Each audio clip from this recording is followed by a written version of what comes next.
Hello friends, good morning. নিয়ে চলে এসেছি আবার একটি ছোট্ট মিনি ব্লগ। তো ভোর ভোর একদম উঠে রেডি হয়ে চলে গিয়েছিলাম স্টেশনে। কোথায় যাচ্ছি না, যাচ্ছি হচ্ছে সবাই মিলে একটু ঘুরতে।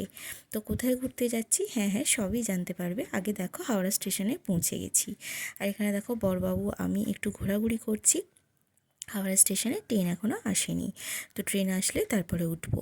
তো এই যে দেখো এখানে বসে আছি, এখানে এইভাবে এই কালো জামাটা ভীষণ কমফোর্টেবল, তো এটাই পরে নিয়েছি। আর এখানে আমার বাপিকে দেখতে পেলে, হ্যাঁ সবাই মিলেই গেছি। আমি, শ্বশুর, শাশুড়ি, বাপি, আমার বাপি, মা, ভাই, দিদা, ঠাম্মি, দাদু ভাই সবাই মিলে গেছি। আর বেসিক্যালি পৌঁছেও গেছি। এই যে মন্দিরটা দেখি তোমরা আশা করি বুঝতে পেরে গেছো আমরা কোথায় গেছি। আমরা নবদ্বীপে গেছিলাম ঘুরতে, নবদ্বীপ মায়াপুর।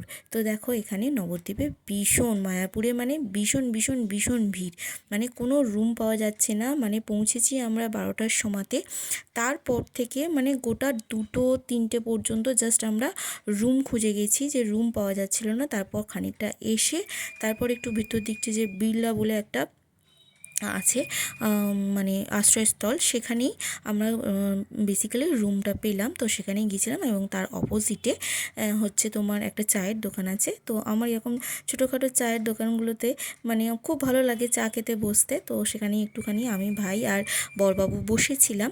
তারপরে চলে এসেছিলাম হচ্ছে খেতে। এই যে হোটেলে একদম দুপুর হয়ে গেছে, দুপুর মানে পেরিয়ে গেছে, মানে 3:30-র সময় গেছি হচ্ছে হোটেলে খেতে। কি ভাগ্যিস ভাত ছিল, ওরা বললো যে হ্যাঁ গরম গরম রেডি করে দিচ্ছি। তো খেয়ে রুমে এসে ফ্রেশ হয়ে বিকেল করে একটুখানি আবার বেরিয়ে গিয়েছিলাম। তো আমি এই ড্রেসটা পরেছি, সবাই মোটামুটি রেডি। আর এখানে দেখো আমার মা, বরবাবু এই যে এখানে দাঁড়িয়ে আছে, সবাই রেডি হচ্ছে, যাব হচ্ছে ইস্কনের মন্দিরে। তো ওখানেই আজকে দর্শন করব, মন্দিরে ঘুরে বেড়াবো আর একটুখানি কেনাকাটা যা আছে করবো। বেশি দিনের তো যাইনি সেই কারণেই। তো এই ছিল আজকে ছোট্ট একটা ভিডিও, পরবর্তী ভিডিও আবার পরে।